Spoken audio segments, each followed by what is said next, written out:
sur Espagnol tout simplement. Je m'appelle Miren Chou, je suis professeure agrégée d'espagnol et j'ai créé le site leblogdespagnol.com pour t'aider à progresser facilement en espagnol. Si tu es à la recherche de ressources, d'astuces et de stratégies pour simplifier ton apprentissage et accélérer tes résultats, tu es au bon endroit. Dans ce podcast, je partage avec toi des outils précis et concrets pour t'aider à atteindre tes objectifs en espagnol dans la joie et la bonne humeur. Alors, installe-toi confortablement et c'est parti pour l'épisode du jour.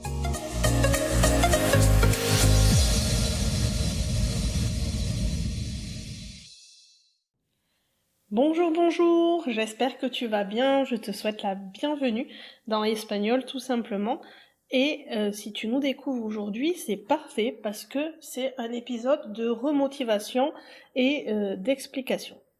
Si tu as déjà pensé que tu étais nul en espagnol, que cette langue n'était pas faite pour toi, que tu n'avais pas la mémoire, pas le talent, pas l'oreille ou quoi que ce soit d'autre, eh bien, tu n'es pas seul et surtout, tu es particulièrement concerné par cet épisode.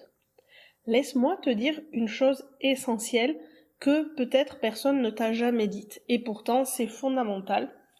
Ce n'est pas toi le problème, c'est la méthode. Une mauvaise méthode d'apprentissage en espagnol peut ruiner tous tes efforts. Alors aujourd'hui, j'ai envie de te parler de ce qu'on ne t'a peut-être jamais dit sur l'apprentissage des langues, parce qu'à l'école, il faut avouer qu'à quelques exceptions près, on enseigne les langues, et en particulier l'espagnol, de manière très scolaire.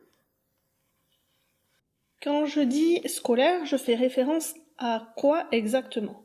Eh bien, souvent, on t'a appris qu'il faut apprendre des listes interminables de vocabulaire. Mémoriser des conjugaisons par cœur à tous les temps, tous les modes, savoir comment chaque temps s'appelle, à quoi ça correspond. Souvent, on t'a fait compléter des tableaux, on t'a fait faire des thèmes et des versions, et si tu n'as vraiment pas eu de chance, on t'a même mis des notes négatives à ces thèmes ou ces versions, c'est-à-dire qu'on t'a mis en dessous de 0. Alors, c'est important, bien sûr, d'apprendre. Et il y a des choses, notamment les conjugaisons, qu'on ne peut pas assimiler autrement qu'en apprenant par cœur. Moi, tu sais que j'aime bien expliquer, expliciter, te donner le pourquoi du comment, parce que je suis intimement convaincue que ça facilite la mémorisation. Par contre, c'est vrai qu'il y a des choses qu'on ne peut pas ne pas apprendre. Par contre, c'est loin d'être indispensable de tout apprendre. Et c'est aussi loin d'être suffisant d'utiliser ces méthodes-là. Ça peut faire polémique, mais mon opinion, c'est qu'une langue, c'est loin d'être un corpus figé de règles. Bien au contraire, c'est vivant, ça évolue en permanence. Et même s'il faut être rigoureux dans ses apprentissages, ça reste un outil de communication. C'est comme apprendre à faire du vélo. On ne progresse pas en lisant le manuel ou la notice, on progresse en prenant son courage à deux mains, en montant en selle et en essayant d'avancer. Alors, bien évidemment, il y a des gens à qui ces méthodes scolaires conviennent parfaitement. Mais il y a de fortes chances que si tu es là en train d'écouter cet épisode, c'est que toi, ça ne te convient pas ou pas complètement. Alors, pourquoi continuer à apprendre les langues comme si on apprenait de l'histoire ou de la géographie ? Moi, je ne suis pas pour et je t'explique pourquoi les méthodes classiques ne fonctionnent pas pour les francophones, ou pas toujours.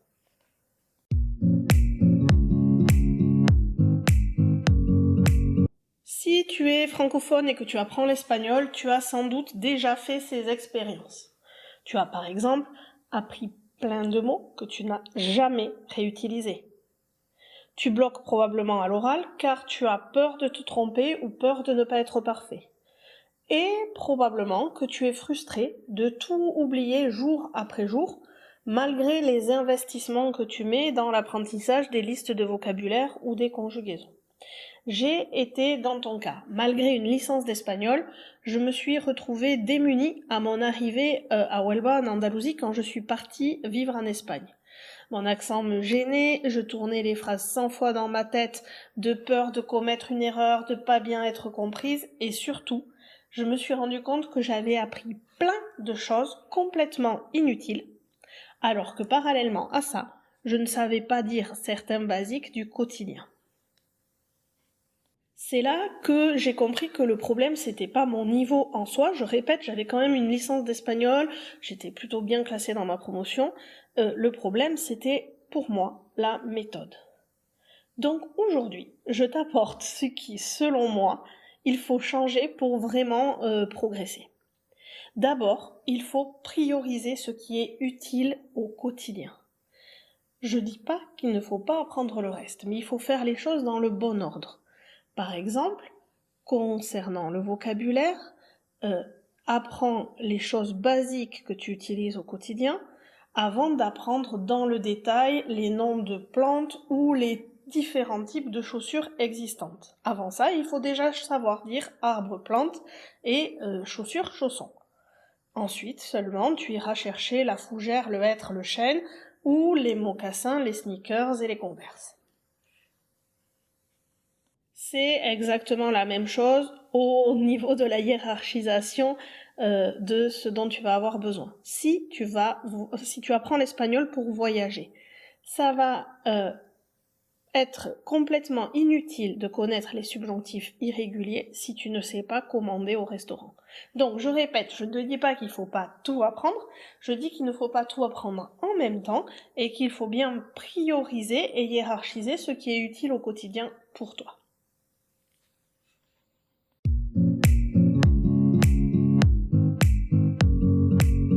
La deuxième chose qu'il faudrait, selon moi, changer dans le système d'enseignement général français, c'est accepter que l'étudiant commette des erreurs et l'étudiant doit lui-même accepter de faire des fautes.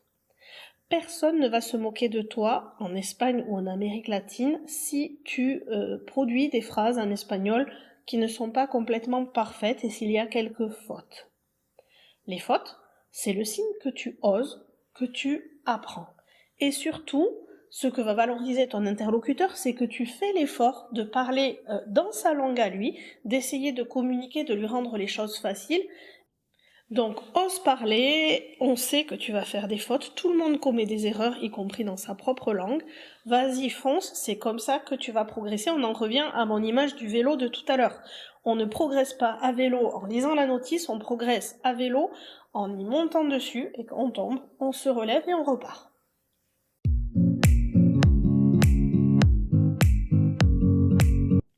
Une autre astuce que je voudrais partager avec toi, c'est de miser sur la régularité. À mon sens, il vaut mieux 10 minutes par jour qu'1 heure par mois, parce que c'est la répétition qui entre les automatismes. Souvent, les enseignants te demandent d'en faire beaucoup pour dans 3 semaines.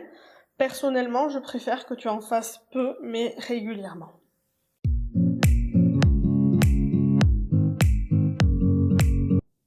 Ça m'amène tout naturellement à la loi de Pareto. Si tu me suis depuis quelque temps, tu dois déjà connaître, mais pour te résumer, la loi de Pareto, c'est un principe qui explique que 20% des efforts bien ciblés produisent 80% des résultats. Cette loi, si tu y fais un peu attention, elle s'applique partout dans la vie. Ça veut dire qu'avec 20% du vocabulaire, des conjugaisons, c'est-à-dire de la langue espagnole, tu vas pouvoir te débrouiller dans 80% des cas. C'est ce que j'applique dans mon pack tout en un espagnol simple et pratique. Si jamais tu ne le connais pas, tu as le lien dans les notes de cet épisode, mais le message que je veux passer ici, c'est de te concentrer sur l'espagnol vraiment utile.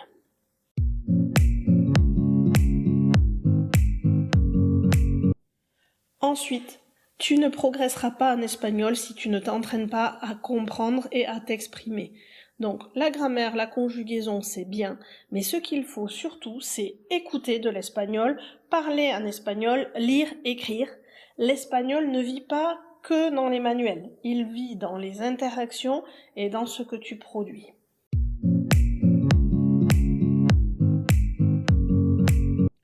Enfin, dernier défaut qu'ont beaucoup d'apprenants, mais ce n'est pas le moindre, c'est de s'éparpiller. Moi, je te conseille de choisir une méthode qui est adaptée à toi et de passer à l'action.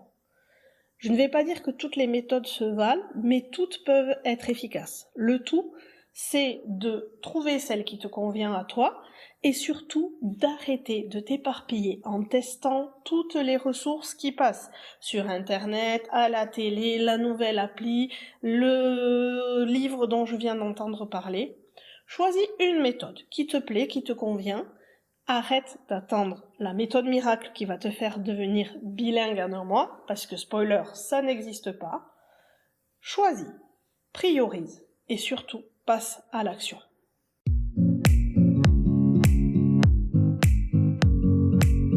Donc, pour résumer ce que je t'ai dit de jusqu'à présent, ce n'est pas que tu as échoué. À mon avis, tu n'avais juste pas la bonne méthode. Donc, avec les conseils que je viens de te donner, tu peux repartir sur de nouvelles bases. Le but de cet épisode de podcast, c'est de te faire comprendre que tu peux faire autrement, que c'est possible de progresser rapidement, de retrouver le plaisir d'apprendre sans pression, et surtout d'arrêter de dire et de penser que tu es nul. La clé, je répète, c'est de choisir une méthode qui respecte ton cerveau, ton rythme et tes objectifs. Si cet épisode de podcast t'a parlé, j'ai une bonne nouvelle pour toi. Le mardi 10 juin à 12h30, je t'invite à un atelier gratuit en direct qui sera suivi d'un défi de 5 jours que j'ai appelé Expressate. On y parlera des pièges les plus fréquents qui te donnent l'impression de stagner, des erreurs qu'on t'a fait croire indispensables et surtout de ce qui peut vraiment faire la différence à l'oral.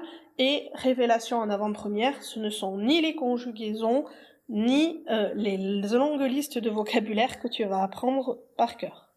Comme je te le disais, cet atelier marquera le début d'un défi gratuit de 5 jours pour t'aider à retrouver confiance, plaisir en espagnol et surtout à passer d'un espagnol basique à un espagnol authentique. Si tu le souhaites, tu peux t'inscrire directement sur l'article de blog associé à cet épisode. Comme d'habitude, le lien est dans les notes et je te mettrai aussi le lien direct vers la page d'inscription à l'atelier et au défi.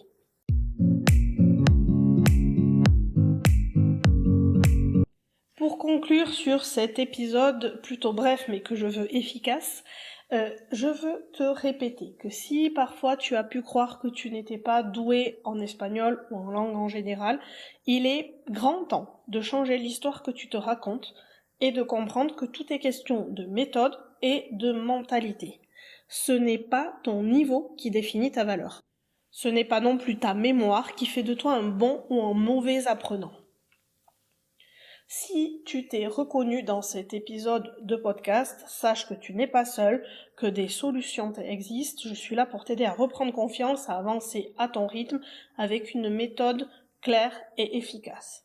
Si tu as l'impression que ma méthode te convient, tu peux aller jeter un œil à mon pack tout en un, espagnol simple et pratique. Je te mets aussi le lien dans les notes de cet épisode, mais vraiment, c'est pas le propos de cet épisode. Le propos de cet épisode, c'est de te faire comprendre que souvent, tu penses que le problème c'est toi, alors que c'est juste la façon dont on t'a appris à apprendre. Sur ces bons mots, n'hésite pas à m'écrire si cet épisode de podcast a suscité une réaction chez toi, des avis, des suggestions. Sinon, on se retrouve jeudi prochain. Cuídate y hasta pronto!